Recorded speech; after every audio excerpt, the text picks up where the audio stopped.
Welcome to the Tech Egg. Don't get scrambled. Enjoy the video.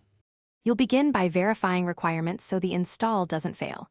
Make sure your Windows build is current and virtualization is enabled in BIOS. Once done, open PowerShell as administrator and start the install immediately. Run WSL install to automate feature enabling and a default distro.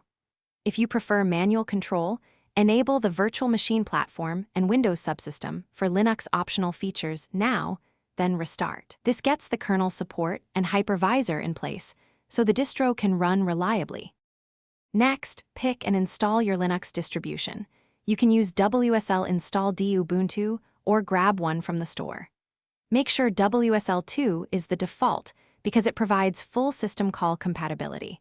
Run WSL set default version 2 and update the kernel with WSL update to avoid runtime errors. After the distro finishes installing, launch it to create your Unix user and password. Then run apt or DNF to install essential packages. This step prepares a usable development environment inside Windows. To finish, fine-tune performance by creating a WSL config in your Windows user folder to limit CPUs, memory, and swap. Then run WSL shutdown and restart your distro. Make files available through the \WSL $share or mount drives. Update packages inside Linux and set your default distro with WSL set default. If something goes wrong, one key troubleshooting tip.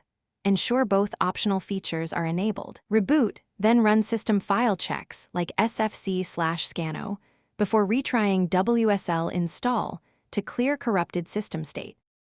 Thanks for watching. Consider subscribing if I helped unscramble your problems.